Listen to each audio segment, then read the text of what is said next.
વિદ્યાર્થી મિત્રો,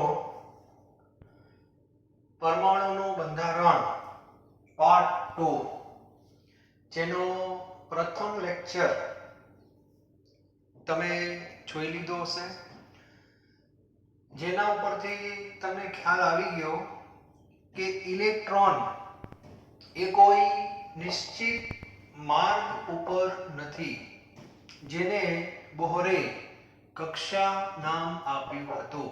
નીલ બોરની વાત કરું છું. અને એમાં ઇલેક્ટ્રોનની પ્રકૃતિ કોણ હતી, ત્યારબાદ એનો દ્વૈત સ્વભાવ અસ્તિત્વમાં આવ્યો. કણની સાથે સાથે ઇલેક્ટ્રોન પણ તરંગ પ્રકૃતિ ધરાવે છે એવું પ્રયોગો દ્વારા સાબિત પણ થઈ ગયું. બરાબર. અને ત્યારબાદ ઇલેક્ટ્રોનનું સ્થાન નક્કી કરવાનું કાર્ય ખૂબ જ અઘરું હતું, છતાં પણ શ્રોડિંજર નામના વૈજ્ઞાનિકે ગાણિતિક સમીકરણોનો ઉપયોગ કરીને આપણને ઇલેક્ટ્રોન અવકાશની અંદર કઈ જગ્યાએ છે એની માહિતી આપી. અને એ માહિતી મેં તમને આગળના લેક્ચરમાં કહ્યું એ પ્રમાણે કે કેન્દ્રની આજુબાજુ સેલ હોય છે. સેલ એટલે કોષ. પહેલા સેલને કે કહેવાય, બીજાને એલ કહેવાય, ત્રીજાને એમ કહેવાય, ચોથાને એન કહેવાય. આવા બધા સેલ છે અને દરેક સેલની અંદર વિસ્તારો છે. એ વિસ્તારને કક્ષક કહે છે, કારણ કે ઇલેક્ટ્રોન હવે માર્ગ ઉપર નથી પણ સંભાવનાવાળા વિસ્તારોમાં છે, જેને કક્ષક કહેવાય. પહેલા સેલમાં એક જ વિસ્તાર છે, એટલે એવું કહી શકાય કે પહેલા કોષમાં એક જ કક્ષક છે, જેનું નામ મેં તમને આપ્યું હતું એસ કક્ષક. બરાબર. બીજો સેલ થોડો દૂર છે, મોટો પણ છે સાઈઝમાં. એની અંદર કક્ષકો મુખ્ય બે, એસ અને પી. પછી એના પીના પેટા પ્રકારો એ અલગ વસ્તુ છે, પણ મુખ્ય કક્ષકો બે યાદ રાખો, એસ અને પી. ત્રીજો સેલ થોડો વધારે દૂર હોય છે, જેમાં ત્રણ કક્ષકો એસ પી ડી હોય છે. અને ચોથો સેલ જેને એન કહેવામાં આવે છે, જેમાં એસ પી ડી અને એફ. આ રીતે ચાર કક્ષકો હોય છે.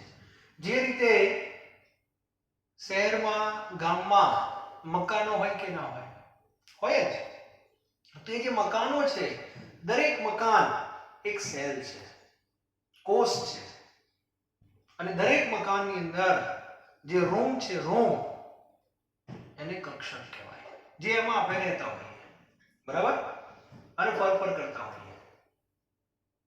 પણ અમુક મકાનની અંદર અમુક સેલમાં એક જ રૂમ હોય. જેમ કે આપણો પહેલો સેલ, એમાં એક જ રૂમ છે, એસ. બરાબર. અમુક મકાનમાં બે રૂમ હોય, એસપી. અમુકમાં ત્રણ રૂમ હોય, અમુકમાં ચાર રૂમ હોય. તો જે રીતે આપણે મકાનની રચનાઓ છે, એ જ પ્રમાણે ઇલેક્ટ્રોનને પણ પોતાનું ઘર છે, અને ઘરની અંદર રહેલા રૂમમાં એ રહેતો હોય છે. હવે ઇલેક્ટ્રોન કયા ઘરમાં છે, કયા રૂમમાં છે, એ ત્યાં સુધી આપણે જવું છે. અને એના માટે આપણી પાસે સરનામું હોવું જોઈએ. શું હોવું જોઈએ? સરનામું. તો આજનો જે ટોપિક છે, ખૂબ અગત્યનો ટોપિક છે, અને એ ટોપિકનું નામ છે ક્વોન્ટમ આંક. એ ટોપિકનું નામ છે ક્વોન્ટમ આંક. અને ક્વોન્ટમ આંક એટલે બીજું કંઈ નહીં પણ ઇલેક્ટ્રોનનું સરનામું. ઇલેક્ટ્રોનનું સરનામું અથવા એડ્રેસ જેને આપણે કહીએ છીએ. પહેલા ઇલેક્ટ્રોન ક્યાં છે શોધવું પડે. તો હવે ક્લિયર થઈ ગયું કે ઇલેક્ટ્રોન અવકાશની અંદર જે જુદા જુદા સેલ છે, આ જુદા જુદા સેલની જે કઈ કક્ષકો છે એની અંદર છે, એ નક્કી થઈ ગયું. હવે તમારે ત્યાં સુધી પહોંચવું છે, કયા સેલમાં, કઈ કક્ષકોમાં, તેના માટે એડ્રેસ જોઈએ. અને એડ્રેસની અંદર અમુક સંખ્યાઓ તમને મદદ કરશે, એને ક્વોન્ટમ આંક કહે છે. તો સૌથી પહેલા ક્વોન્ટમ અંક કોને કહેવાય? હવે પાર્ટ 2 ની અંદર બોર્ડની અંદર જે કંઈ વર્ક થાય છે એ તમારે ક્લાસ નોટમાં વ્યવસ્થિત લખવાનો. બીજું કોઈ એક્સ્ટ્રા મટીરીયલ થિયરી માટે લખવાની જરૂર નથી. મેઇન પોઈન્ટ્સ જે છે ખાસ તમારે નોટ ડાઉન કરવાના. તો સૌથી પહેલા ક્વોન્ટમમાં એટલે લખી જ નાખવાનું ઇલેક્ટ્રોનનું સરનામું. બરાબર? ચલો હવે ક્વોન્ટમ અંકની હું વ્યાખ્યા લખું છું બોર્ડ ઉપર, ધ્યાનથી તમારે પણ લખવાની. તો ક્વોન્ટમ અંકની વ્યાખ્યા શું છે? તો સૌથી પહેલા તમારે સેલ સુધી જવું પડે. સેલ એટલે કેન્દ્રથી ઇલેક્ટ્રોનનું સાપેક્ષ અંતર. એક આ માહિતી. બરાબર? એટલે આ માહિતી તમને ક્યાં સુધી લઈ જશે? આ માહિતી તમને કોષ વિશે માહિતી આપશે. શેના વિશે? કોષ વિશે માહિતી આપશે. ઇલેક્ટ્રોનનું કેન્દ્રથી સાપેક્ષ અંતર. ચલો પહેલો કોષ, બીજો, ત્રીજો તમને પહોંચી ગયા. સેલમાં પહોંચી ગયા. સેલની અંદર કક્ષકો છે. બરાબર? તો બીજી માહિતી આવશે કક્ષક નો પ્રકાર. કક્ષકનો પ્રકાર કે સેલની અંદર ઘણામાં S જ હોય, ઘણામાં S અને P હોય, તો S માં છે કે P માં છે, SPD હોય તો શેમાં છે? એટલે કક્ષકનો પ્રકાર. બરાબર? પછી અમુક કક્ષકોની પેટા કક્ષક પણ હોય છે, તો એને પણ હું અલગથી લખું છું. પેટા કક્ષકનો પ્રકાર. સપોઝ P છે તો P માં પાછા 3 ભાગ પડે છે, PX, PY અને PZ. બરાબર? એક આ વસ્તુ. તથા ઇલેક્ટ્રોનના ભ્રમણની દિશા, ઇલેક્ટ્રોનના ભ્રમણની દિશા જેવી માહિતી દર્શાવતા આંકને શું કહેવાય? ક્વોન્ટમ અંક કહે છે. એટલે આપણે ઇલેક્ટ્રોનના ઘર સુધી જો પહોંચવું હોય તો આપણે આવા 4 અંકની જરૂર પડશે. એક અંક તમને સેલ સુધી લઈ જશે અને સેલ સુધી જે અંક લઈ જશે એનો સંકેત છે n, સ્મોલ n, જેને આપણે ફિઝિકલ કેમેસ્ટ્રીમાં મોલ કહીએ છીએ. પણ અહીંયા n નો અર્થ મોલ નથી. n ને કહેવાય છે મુખ્ય ક્વોન્ટમ અંક. એના વિશે ભણીએ છીએ આપણે. બરાબર? કક્ષકોનો પ્રકાર, એમાં તમને L નામનો ક્વોન્ટમ અંક મદદ કરશે. એને કોણીય વેગમાન ક્વોન્ટમ અંક કહે છે. ત્યારબાદ પેટા કક્ષકની માહિતી તમને સ્મોલ m આપશે. સ્મોલ m એટલે ચુંબકીય ક્વોન્ટમ અંક. અને ભ્રમણની જે દિશા છે એની માહિતી માટે એક ક્વોન્ટમ અંક છે જેને સ્પિન ક્વોન્ટમ અંક કહે છે. કારણ કે ભ્રમણની દિશા એટલે શું? તો આપણને બધાને ખ્યાલ છે કે સૂર્યની આસપાસ આપણી જે પૃથ્વી ફરે છે એ બે રીતે ફરે છે. ગોળ ગોળ તો ફરે જ છે, બધાને ખ્યાલ છે. બરાબર? અને સાથે સાથે પોતાની અક્ષ ઉપર પણ ફરે છે. સમઘડી અથવા તો વિષમઘડી પૃથ્વી એક દિશામાં ફરતી હોય છે, બધાને ખ્યાલ છે. એ જ રીતે આપણો ઇલેક્ટ્રોન ગોળ ગોળ તો ફરતો જ હોય કેન્દ્રની આજુબાજુ, પણ સાથે સાથે એ સમઘડીમાં ફરતો હોય અને વિષમઘડીમાં પણ ફરતો હોય પોતાની ધરીની આસપાસ. તો એની દિશા કઈ છે એ જાણવા માટે એક ચોથો ક્વોન્ટમ અંક પણ જોઈએ, એનું નામ છે સ્પિન ક્વોન્ટમ અંક. તો આવા આપણે 4 ક્વોન્ટમ અંક 1 બાય 1 આપણે ભણશું. બરાબર? અને આપણે ઇલેક્ટ્રોનના ઘર સુધી પહોંચવાનું છે. અને એડ્રેસ જો સાચું હશે તો ઘર સુધી પહોંચાય, ખોટું હોય તો ઘર સુધી ન પણ પહોંચાય. તેવા ઇન્ટરેસ્ટિંગ ક્વેશ્ચન્સ તમને આમાં જોવા મળશે. બરાબર? તો સૌથી પહેલા આપણે આજે 4 માંથી 2 ક્વોન્ટમ અંકની ચર્ચા કરવા જઈ રહ્યા છીએ. એટલે આપણે આજે ક્યાં સુધી પહોંચશું? કક્ષક સુધી પહોંચશું. જે રીતે કોઈ મિત્રને શોધવો હોય અને ગુજરાતમાં છે તો સૌથી પહેલા તમારે ગુજરાતની અંદર રહેલા વિવિધ શહેરમાંથી કોઈ એક શહેરમાં પહોંચવું પડે. એટલે તમારે પહેલા ક્યાં પહોંચવું પડે? શહેરની અંદર આવવું પડે. શહેર એટલે શહેર થઈ ગયો, આવું યાદ રાખો. બરાબર? ધારો કે ગાંધીનગરમાં છે તો ગાંધીનગરમાં આવ્યા પછી તમારી પાસે કઈ માહિતી જોઈએ? સેક્ટરની માહિતી જોઈએ. 1 થી 30 સેક્ટર છે, એમાં એક કયા સેક્ટરમાં વ્યક્તિ રહે છે, સેક્ટર પણ પૂરતું નથી. એના માટે તમારે પ્લોટ નંબર પણ હોવો જોઈએ. અને પ્લોટ નંબરની સાથે સાથે આપણે ઘણીવાર શું આપતા હોઈએ છીએ? દિશા આપતા હોઈએ છીએ કે મારું મકાન ફલાણા મંદિરની બાજુમાં છે. તો આવું એક ઇન્ડિકેશન પણ આપણે આપીએ છીએ, લેન્ડમાર્ક જેને કહેવાય. તો આ રીતે આપણા માટે પણ, આપણા મિત્રોના માટે પણ, બધા માટે એક એડ્રેસની એક સિસ્ટમ છે. તો એવી જ સિસ્ટમ આપણા ઇલેક્ટ્રોન માટે છે. બરાબર? તો આપણે પણ જો ચાર માહિતી મેં તમને કીધી, શહેરનું નામ, સેક્ટર, પ્લોટ નંબર અને દિશા, લેન્ડમાર્ક. બરાબર? તો કહેવાનો અર્થ એ છે તો આપણે પણ આવા ચાર ક્વોન્ટમાંક ભણવાના છે, વન બાય વન.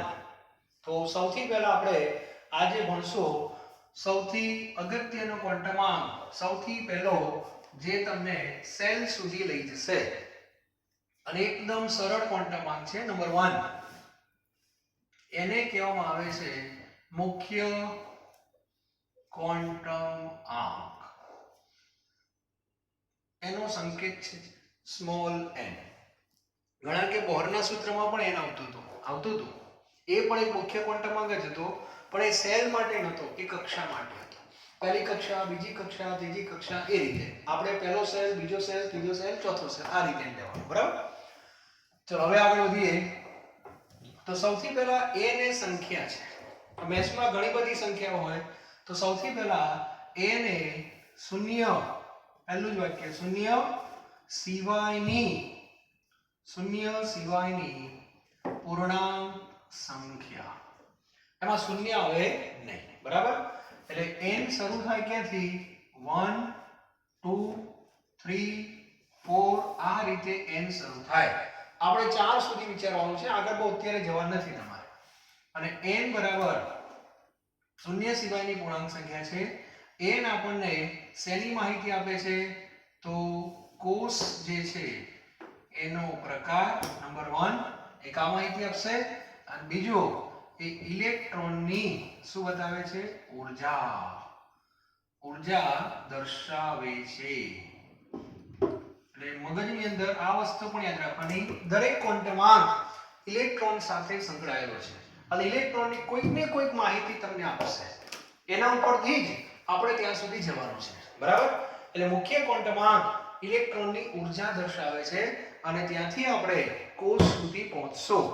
એનો અર્થ કોષનો પ્રકાર એટલે મેં તમને આગળ કીધું હતું, n બરાબર 1 હોય તો એને શું કહેવાય? K સેલ કહેવાય. n બરાબર 2 છે તો એને L સેલ કહેવાય. n બરાબર 3 છે તો એને M કહેવાય. આ રીતે સેલનો પ્રકાર આપણને મળી જાય. બરાબર? ત્યારબાદ આપણી પાસે સરખામણી પણ આપણે કરી શકીએ. ધારો કે સરખામણી. બરાબર? તમને એવું કહેવામાં આવે કે સોમવાર એટલે મંડે. બરાબર? હાઇડ્રોજનની વાત કરું છું. સોમવારે હાઇડ્રોજનનો જે એક ઇલેક્ટ્રોન છે એ n બરાબર 1 માં છે. બરાબર? અને ટ્યુઝડે એટલે કે મંગળવાર, આ ઇલેક્ટ્રોન ક્યાં પહોંચી ગયો? ચોથામાં પહોંચી ગયો. તો આના ઉપરથી તમે એક વસ્તુ કહી શકો કે મંગળવારે હાઇડ્રોજનનો ઇલેક્ટ્રોન કયા સેલમાં હશે? ચોથા સેલમાં હશે. ચોથા સેલ એટલે n સેલમાં હશે, નંબર 1. અને સોમવારે કયા સેલમાં હતો? પહેલા. તો કયો, ક્યારે ઇલેક્ટ્રોન કેન્દ્રથી વધારે દૂર હશે? તો બધાને ખબર પડે, ચોથા સેલમાં રહેલો ઇલેક્ટ્રોન પહેલા સેલ કરતા વધારે દૂર હશે. તો ઇલેક્ટ્રોનનું સાપેક્ષ અંતર આવી ગયું. એટલે તમે સરખામણી પણ કરી શકો. કયા ઇલેક્ટ્રોનની ઊર્જા વધારે હશે, કઈ ઓછી હશે, એ બોરના નિયમ પ્રમાણે બધું એનું એક છે વસ્તુ હતું. તો ચોથા પાસે ઊર્જા વધારે હશે અને પહેલા પાસે ઊર્જા ઓછી હશે. ઇલેક્ટ્રોન જેટલો કેન્દ્રની નજીક એટલી એની ઊર્જા ઓછી હોય છે. આ ક્લિયર હોવું જોઈએ. બરાબર? અને કેન્દ્રથી જેટલો દૂર જાય એટલી એની ઊર્જા વધે. તો આ એક આ માહિતી પણ મળે આપણને. બરાબર? એટલે આ ઇલેક્ટ્રોન આના કરતા વધારે દૂર હશે, એક એ પણ કહી શકીએ. ત્યારબાદ દરેક કોષમાં કેટલી કક્ષકો છે એની માહિતી પણ આપણને મળે છે. તો ધ્યાન આપજો, સૂત્ર આપું છું. તો સૌથી પહેલા કક્ષક, કુલ કક્ષકો, કક્ષકોની સંખ્યા, એનું સૂત્ર છે n². બરાબર? એટલે કયા સેલમાં કેટલી કક્ષકો છે એ પણ તમને ખબર પડી જાય. કાલે મેં જે આકૃતિ દોરી હતી એમાં બધી મેં તમને વાત કરી હતી. હવે હું તમને સૂત્ર આપું છું. બરાબર? દાખલા તરીકે શરૂઆત કરીએ આપણે કયા સેલથી? પહેલા n બરાબર 1 માં કક્ષકોની સંખ્યા, સૂત્ર તમારી સામે જ છે કયું? n². તો મને જવાબ આપો, કક્ષકોની સંખ્યા 1 નો સ્ક્વેર શું થાય? 1 જ થાય. અને બધાને ખબર છે પહેલા સેલમાં એક જ રૂમ હોય, જેમ અમુક મકાનમાં એક જ રૂમ હોય. ઝૂંપડપટ્ટી કહેવાય સામાન્ય રીતે કહીએ આપણે. બરાબર? ઝૂંપડું હોય એક જ હોય એમાં. બરાબર? તો મગજમાં યાદ રાખવાનું. ત્યાર પછી તમે જેમ જેમ દૂર જશો n બરાબર 2, બરાબર, n બરાબર 2 માં કક્ષકોની સંખ્યા તો તમારે 2 નો શું કરવાનો? સ્ક્વેર. તો કેટલા થાય? 4. તો ગઈકાલે મેં બીજા સેલમાં 4 કક્ષકો તમને કહી. યાદ કરો સાહેબ, 2 કીધી હતી ને, s અને p, પણ p ની પાછી 3 પેટા. યાદ કરો, px py અને pz. તો 3 અને એક s, કુલ 4. ક્લિયર? એટલે કક્ષકોની સંખ્યા 4 થાય. પછી n બરાબર 3 જે છે એમાં કક્ષકોની સંખ્યા 3 નો સ્ક્વેર કેટલો થાય? 9. 9 હતી spd, d ની 5, હવે યાદ રાખવાનું, d ની 5, p ની 3, s ની 1, 5 + 3 + 1 કેટલા થાય? 9. ત્યાર પછી n બરાબર 4, એમાં કક્ષકોની સંખ્યા 4 નો સ્ક્વેર કેટલા થાય? 16. spdf, f ની 7, d ની 5, p ની 3, s ની 1, સરવાળો 16. તો આ જે સૂત્ર છે એ ધ્યાન આપજો, કક્ષકોની શું આપશે? સંખ્યા. આની અંદર હું એડ કરી દઈશ સાઈના સમીકરણની પણ સંખ્યા. ગઈકાલે વાત કરી હતી, સાઈના જેટલા સમીકરણ એટલી કક્ષકોની સંખ્યા. અને છેલ્લી માહિતી આપણને મળશે ઇલેક્ટ્રોનની સંખ્યા. શેની સંખ્યા? ઇલેક્ટ્રોન. એનું સૂત્ર છે 2n². આ બંનેમાં ફેર. કક્ષકોની સંખ્યા કહે n² અને ઇલેક્ટ્રોનની કહે તો 2n². છેલ્લે મેં વાત કરેલી, દરેક કક્ષકમાં વધુમાં વધુ 2 જ ઇલેક્ટ્રોન રહી શકે છે. દરેક કક્ષકમાં વધુમાં વધુ 2 જ. ક્લિયર? તો આની અંદર પણ આપણે લખી શકીએ કે n બરાબર 1 માં ઇલેક્ટ્રોનની સંખ્યા 2n² કેટલા થશે? બોલો. 2 થાય. તો બધાને બબે વડે ગુણી નાખવાના. એટલે પહેલા સેલમાં વધુમાં વધુ 2 જ ઇલેક્ટ્રોન. બરાબર? પછી n બરાબર 2 કે તો n બરાબર 2 માં ઇલેક્ટ્રોનની સંખ્યા 2 નો સ્ક્વેર કેટલા થશે? 8 ઇલેક્ટ્રોન. પછી n બરાબર 3 માં ઇલેક્ટ્રોનની સંખ્યા 2, 3 નો સ્ક્વેર કેટલા ઇલેક્ટ્રોન થાય? 18 ઇલેક્ટ્રોન.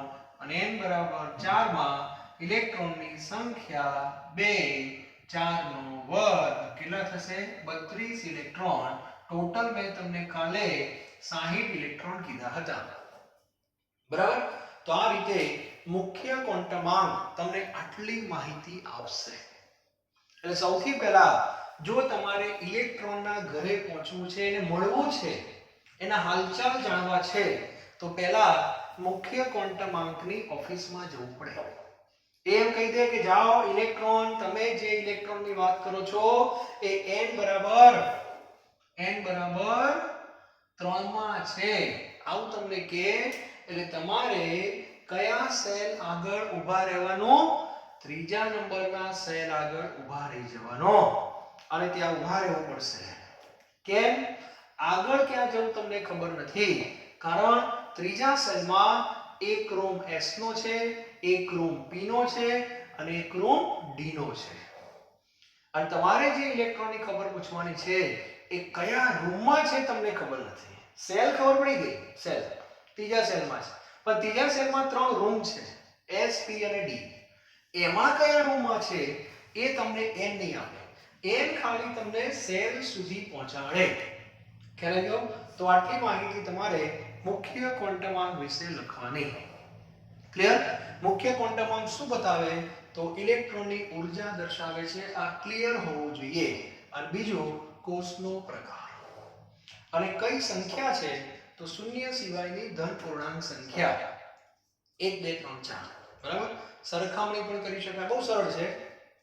આના બે સૂત્રો ક્લિયર. કક્ષકોની સંખ્યા n² થી મળે, ઇલેક્ટ્રોનની સંખ્યા 2n² થી મળે. તો આપણે સેલ સુધી પહોંચી ગયા છીએ. ક્લિયર થઈ ગયું બધાને? ઓકે, આને કહેવાય મુખ્ય ક્વોન્ટમાંક. ક્લિયર? ઓકે, હવે આપણે સેલ આગળ ઊભા છીએ, યાદ રાખજો. કયા સેલ આગળ મેં અત્યારે તમે રોક્યા? ત્રીજા સેલ ઉપર. હવે ત્રીજા સેલમાં કયા રૂમમાં છે? S માં છે, P માં છે કે D માં? અને ત્રીજા સેલમાં 3 કક્ષકો છે, S, P અને D. તો કયા રૂમમાં છે હવે શોધવાનું છે. તેના માટે મુખ્ય ક્વોન્ટમાંકની મર્યાદા છે, તો એક નવા ક્વોન્ટમાંકની જરૂર પડશે અને એ નવો ક્વોન્ટમાંક L છે. બરાબર, આટલા મુદ્દા નોટમાં વ્યવસ્થિત લખવાના, લખતા રહેજો સાથે સાથે. બરાબર, અને હવે આપણે બીજો ક્વોન્ટમાંક લઈએ છીએ, જેનું નામ છે કોણીય વેગમાન ક્વોન્ટમાંક. દરેક ક્વોન્ટમાંક તમને કંઈક ને કંઈક માહિતી આપે. બરાબર, તો હવે બીજો ક્વોન્ટમાંક આપણે ભણવા માટે જઈ રહ્યા છીએ, જેનું નામ છે કોણીય વેગમાન ક્વોન્ટમાંક. ચલો, હવે બીજો ક્વોન્ટમાંક નંબર 2, એનું નામ છે કોણીય વેગમાન. કોણીય વેગમાન ક્વોન્ટમાંક. અને આને શું કહેવાય છે? L. અને ગૌણ ક્વોન્ટમાંક એવું પણ કહે છે. અલગ અલગ સામાન્યાર્થી શબ્દો ટેક્સ્ટબુકમાં જો આપેલા હોય તો જોઈ લેવાના. બરાબર, ચાલો સૌથી પહેલા શું બતાવશે? તો આની અંદર લખવાનું સૌથી પહેલું વાક્ય શૂન્ય સહિતની. એક એક શબ્દ ઉમેરાય છે. પહેલામાં શૂન્ય સિવાયની હતી, આમાં શૂન્ય સહિતની ધન પૂર્ણાંક સંખ્યા નંબર 1. એટલે L ની શરૂઆત 0 થી થાય. યસ, 0 પછી 1 2 3 આ રીતે. ક્લિયર? તો આ રીતે એની શરૂઆત થાય છે. ત્યારબાદ જે રીતે મુખ્ય ક્વોન્ટમાંક શું બતાવે? ઇલેક્ટ્રોનની ઊર્જા બતાવે, કોષનો પ્રકાર બતાવે. તો આ શું બતાવે? બરાબર, તો આ L જે છે એ ઇલેક્ટ્રોનનો કક્ષીય ગતિ સાથે સંકળાયેલ કોણીય વેગમાન દર્શાવે છે. આગળ આવી ગયું, ઇલેક્ટ્રોનને કોણીય વેગમાન પણ હોય, કારણ કે ગોળ ગોળ ફરે એટલે એની કોણીય ગતિ થઈ, તો કોણીય વેગમાન તો હોવાનું જ છે. તો જે રીતે બોહરની અંદર સૂત્ર હતું કોણીય વેગમાનનો, આ સૂત્ર નથી પણ ક્વોન્ટમાંકથી એને વ્યાખ્યાયિત કરવામાં આવે છે કે ભાઈ આનું પણ શું હોય? કોણીય વેગમાન હોય છે. તો આ જે ક્વોન્ટમાંક એ દર્શાવે છે. અને કોણીય વેગમાનની માહિતી ઉપરથી આપણે ઇલેક્ટ્રોન કયા રૂમમાં છે એની ખબર પડી જાય. બરાબર, એટલે આના ઉપરથી એક માહિતી મળી જશે તમને. કક્ષકનો પ્રકાર. કક્ષકનો પ્રકાર. કક્ષકનો પ્રકાર એટલે શું? S, P, D અને F. બરાબર, આની માહિતી મળશે. અને હવે L જે છે એનું સૂત્ર. દરેક વસ્તુ એકબીજા ઉપર આધારિત હોય. એટલે રૂમ જે છે એ મકાનનો એક ભાગ છે. બરાબર, એટલે રૂમ જે છે એ મકાન ઉપર આધારિત છે. મકાન છે તો રૂમ છે, એનો અર્થ એવો થયો. બરાબર, એટલે અહીંયા એવું કહે છે કે હવે L નું જે સૂત્ર આવશે એમાં N ની જરૂર પડશે. તો સૂત્ર તમારે આવે રાખવાનું L બરાબર 0 થી n-1. આટલું યાદ રાખવાનું છે બસ. L બરાબર 0 થી n-1 યાદ રહેશે? ઓકે, ચલો હવે આનો ઉપયોગ કેમ કરો? તો ફરીથી આપણે આવી જઈએ દાખલા તરીકે n બરાબર 1 માં. ચલો હવે શરૂઆત કરીએ આપણે કયા સેલથી? પહેલા સેલથી. આપણને બધાને ખબર છે પહેલા સેલમાં એક જ રૂમ છે. કયો એ પણ મેં તમને કહી દીધો છે. કયો? S. હવે S જે છે એની ઓળખ આપણે L થી આપવાની છે. તો આ સૂત્ર એની ઓળખ આપશે. ચલો આ સૂત્રની અંદર મને l ની કિંમત કહો. n બરાબર 1 એ મૂકો. 1 1 શું થાય? 0. એટલે વંચાય શું? l બરાબર 0 થી 0. 0 થી 0 એટલે 0 એમ. એટલે l બરાબર શું આવશે? 0. એનો અર્થ એવો થયો પહેલા સેલમાં l ની એક જ કિંમત મળે છે. પહેલા સેલમાં l ની એક જ કિંમત મળે છે. કઈ? 0. અને l બરાબર 0 હોય એ કક્ષકને નામ શું આપી દીધું આ લોકોએ? S કક્ષક. ક્લિયર? એટલે હવે મગજમાં ફિટ કરી દો. l બરાબર 0 આપી દે એટલે તમારે S કક્ષક સમજવાની. પણ કયા સેલની S કક્ષક? તો n નક્કી કરે. બરાબર? એટલે કહેવાનો અર્થ એ છે કે આ કક્ષકનું નામ નક્કી થઈ ગયું. કયું? 1s. બરાબર? મુખ્ય ક્વોન્ટમમાં આગળ લખાય છે પહેલો 1. બરાબર? અને પછી s. ક્લિયર? એટલે પહેલા સેલમાં જે કક્ષક છે એનું નામ ફિક્સ થઈ ગયું. કયું? 1s. આમ બોલાય છે. ચલો હવે આપણે આગળ જઈએ. n બરાબર 2. હવે ધ્યાન આપજો કયા સેલમાં જાઉં છું? બીજા સેલમાં. બીજા સેલની અંદર શું થશે? ધ્યાનથી જુઓ. બીજા સેલમાં l ની કેટલી કિંમતો મળશે? ધ્યાનથી જુઓ. તો જો 2 મૂકો અહીંયા. એટલે 2 ઓછા 1 કેટલા થાય? 1 થાય. તો વંચાય શું?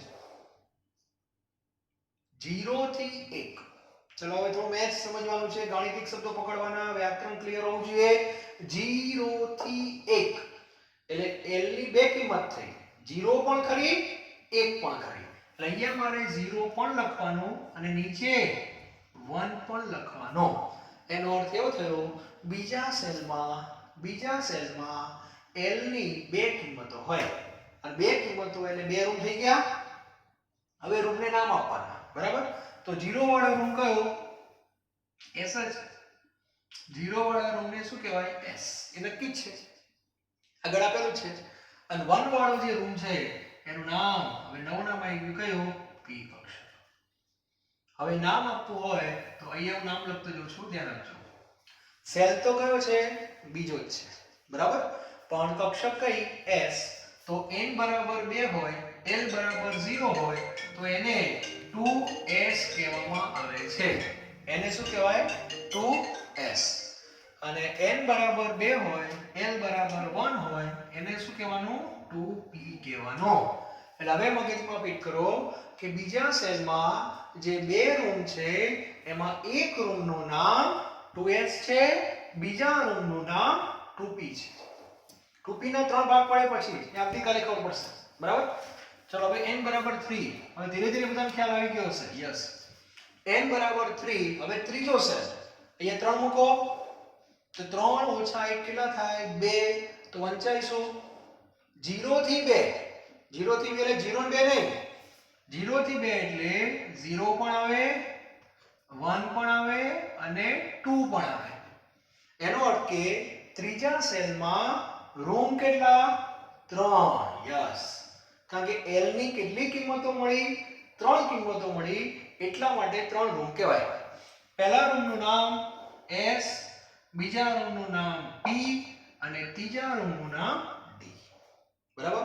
હવે એને ઓળખ આપીએ તો આ s ખરો પણ ત્રીજાનો છે તો શું લખાય? 3s. અત્યારે બધા રૂમ છે. બરાબર? આ l1 પણ કોનો? ત્રીજાનો. એટલે આને શું કહેવાય? 3p. અહીંયા પણ l1 હતો પણ એ બીજાનો હતો એટલે 2p કહેવાય. બરાબર? અને અહીંયા આવશે તમારે 3d આવશે. નવું નામ. ક્લિયર? ચાલો. હવે વાત કરીએ n બરાબર 4. n બરાબર 4 એટલે ચોથો સેલ. ચોથો સેલમાં 4 રૂમ હતા. એક s, p, d અને f. તો આ 4 રૂમ કઈ રીતે આયા? તો આ સૂત્ર પરથી આયા. એ 4 મૂકો. 0 થી 3. એનો અર્થ કે અહીંયા l is equal to 0, l is equal to 1, l is equal to 2, l is equal to 3. તો અહીંયા આવશે s, p, d અને f. આનું નામ 4s, આનું નામ 4p, આનું નામ 4d અને આનું નામ 4f. આ રીતે નામ આપવાનું. ક્લિયર? તો કહેવાનો અર્થ મારો એ છે તમારી પાસે જો n અને l બંને હોય તો તમે સેલ સુધી તો જવાના જ, સાથે સાથે એ સેલમાં ઇલેક્ટ્રોન કયા રૂમમાં છે એ પણ ખબર પડી જશે. ક્લિયર? એટલે આપણે અહીં સુધી પહોંચ્યા આજે, અહીં સુધી. ક્લિયર? બીજી કેટલીક માહિતી આપી દો. જો એક કરતા વધુ ઇલેક્ટ્રોન ધરાવતી પ્રણાલી હોય તો ઇલેક્ટ્રોનની ઊર્જા n વત્તા l પરથી નક્કી થાય છે. આ વાક્ય બહુ અગત્યનો. એક કરતા વધુ ઇલેક્ટ્રોન ધરાવતી પ્રણાલી હોય એનો અર્થ એવો થયો, આગળ મેં તમને જે વાત કરી કે n શું બતાવે છે? ઇલેક્ટ્રોનની ઊર્જા. પણ n ક્યારે અગત્યનો થશે? ખાલી n એક જ ઇલેક્ટ્રોન હોય તો. પણ એક કરતા વધારે ઇલેક્ટ્રોન હોય તો ઊર્જા કોણ નક્કી કરે? n વત્તા l પરથી નક્કી થાય. એટલે તમારે જાણવું હોય કે કયા ઇલેક્ટ્રોનની ઊર્જા વધારે છે. બરાબર? દાખલા તરીકે એક ઉદાહરણ તમને આપું એટલે વધારે ખ્યાલ આવે. દાખલા તરીકે ધ્યાન આપજો, આપણી પાસે ઇલેક્ટ્રોન છે. કેટલા ઇલેક્ટ્રોન છે? 2 ઇલેક્ટ્રોન. ધ્યાન આપજો, 2 ઇલેક્ટ્રોન છે. એટલે એક કરતા વધારે થઈ ગયા. ચલો, હવે એમાંથી એક ઇલેક્ટ્રોન 3p માં છે અને બીજો ઇલેક્ટ્રોન 3s માં છે. તમને આવું કીધું, એક 3p માં છે, આ એડ્રેસ આપી 3p માં ફરે છે અને એક 3s માં ફરે છે. તો કયો ઇલેક્ટ્રોન વધારે ઊર્જા ધરાવતો હશે?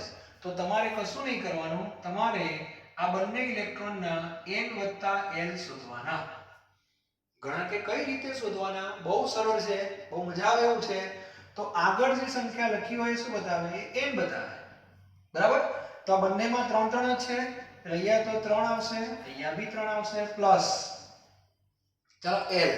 તો l શું છે ખબર પડી જાય. હવે p હોય તો p માટે l નું મૂલ્ય 1 જ હોય, ગમે તેનો p હોય. જોઈ લો, l તો 1 જ હોય. તો અહીંયા 3 વત્તા 1 કેટલા આવશે? 4 આવશે. બરાબર? અને અહીંયા s નો l શું હોય? 0. કોઈ પણ સેલમાં s જોઈ લો, l 0 જ હોય. તો અહીંયા આવશે તમારે 3. તો n વત્તા l નું વધારે મૂલ્ય કયું કહેવાય? 4. આ વધારે આવે કે ના આવ્યું? એનો અર્થ એવો થાય છે કે આની ઊર્જા વધુ. બરાબર? જો એક ઇલેક્ટ્રોન હોય તો પ્રશ્ન જ નથી. એક ઇલેક્ટ્રોન હમણાં જ વાત કરી તો n થી નક્કી થાય. હાઇડ્રોજનનો એક જ ઇલેક્ટ્રોન છે, એક ઇલેક્ટ્રોન 3 માં હોય અને ધારો કે એનો એક ઇલેક્ટ્રોન ચોથામાં છે મંગળવારે, તો ચોથા વાળાની ઊર્જા ત્રીજા વાળા કરતા વધારે હશે. પણ આ કોન્સેપ્ટ ક્યારે લાગુ પડશે? જ્યારે પરમાણુમાં એક જ ઇલેક્ટ્રોન હોય ત્યારે. પણ જ્યારે એક કરતા વધારે ઇલેક્ટ્રોન હોય ત્યારે તમારે n ની સાથે સાથે l ની જરૂર પણ પડશે. એટલે l નું પણ મહત્વ છે, એ ક્લિયર હોવું જોઈએ. બરાબર? તો આને કહેવાય કોણીય વેગમાન ક્વોન્ટમાંક. એટલે આ ક્વોન્ટમાંક તમને છેક ઇલેક્ટ્રોનના રૂમ સુધી લઈ જશે. ખ્યાલ ગયો? તો પરીક્ષામાં આવા પ્રશ્ન પૂછાય છે કે ભાઈ n બરાબર 2 હોય અને l બરાબર 1 હોય તો આ કઈ કક્ષક કહેવાય? હવે ખ્યાલ આવી ગયો બધાને? 2 હોય અને 1 હોય તો આ કઈ કક્ષક કહેવાય? 2p કહેવાય. એટલે અહીંથી આમ પણ જતા આવડવું જોઈએ. અને ઘણીવાર ઊંધું પણ આપે આમ કે ભાઈ 2p છે તો 2p નો n કેટલો? તો કે 2p. તો l કેટલો? તો કે 1. ફિનિશ. બરાબર? ઘણીવાર તમને n બરાબર 4 આપે અને l બરાબર 3 આપે, ગમે તે આપી શકે. l n બરાબર 4 સાથે l ની ગમે તે કિંમત આપી શકે. ધારો કે 3, તો 4 હોય તો પહેલા 4 લખવાનું, 3 હોય તો f લખી નાખવાનું, 4f થઈ ગયું. અને 4f આપેલા હોય તો આમ પણ કહેવાય. તો આ ટાઈપના પ્રશ્નો સામાન્ય રીતે પૂછાતા હોય છે. બરાબર? અને બીજી વસ્તુ યાદ રાખવાની, l ના સૂત્રમાં n છે કે નહીં તો કોણ કોના ઉપર આધારિત છે ખબર હોવી જોઈએ. તો આનો સાર એવો નીકળે છે, છેલ્લે આપણે યાદ રાખવાનું કે n ગ્રેટર ધેન l. આ વસ્તુ પણ ભૂલ ન થવી જોઈએ. આનો મીનિંગ શું થયો?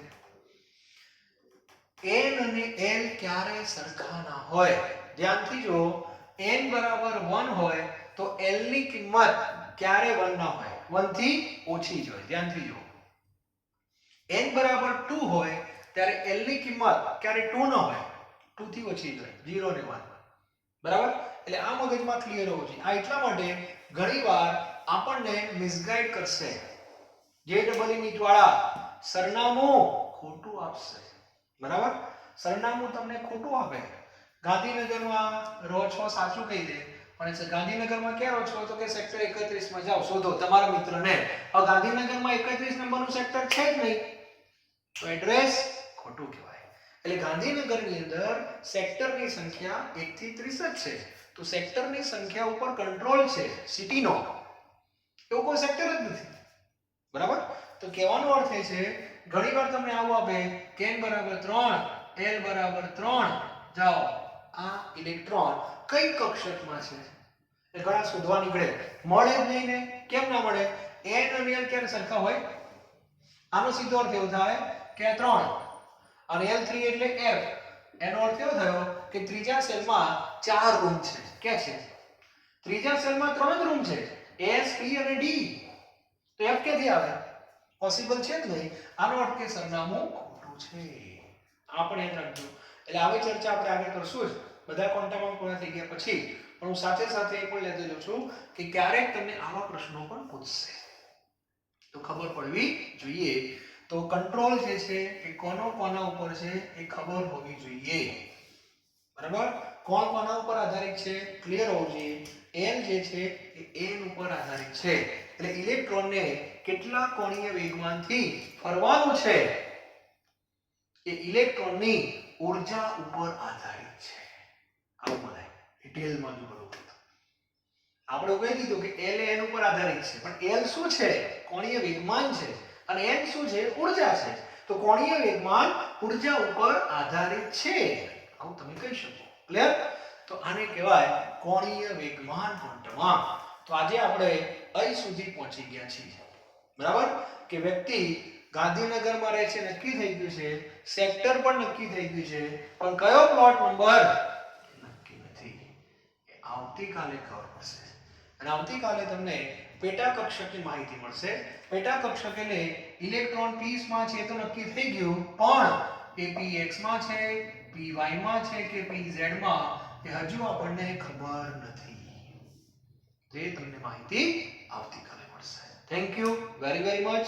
ફરી એકવાર કહી દઉં, બોર્ડમાં જેટલું લખ્યું છે એટલું જ તમારે ક્લાસ નોટમાં લખવાનું, અને એ જ તમારી વર્કશીટ. ક્લિયર? એટલે આમાં કોઈ વર્કશીટ જેવું તમને આપતો નથી, કારણ કે આ કોન્સેપ્ટ વાળો વિભાગ છે. એટલે એમાં કઈ મજૂરી નથી કરવાની. ટોપિક, એના કોન્સેપ્ટ, એના પોઈન્ટ્સ આટલું લખો એટલે પૂરું થઈ ગયું. અને ખાલી ટેક્સ્ટ બુકમાંથી વાંચવું હોય તો વાંચજો. બરાબર? પણ મોટા ભાગના પોઈન્ટ હું કવર કરાવતો રહીશ. ટેક્સ્ટ બુકમાં ન હોય એવી માહિતી પણ આવતી જશે.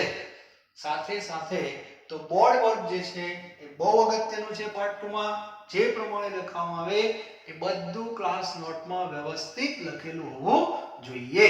Thank you very very much.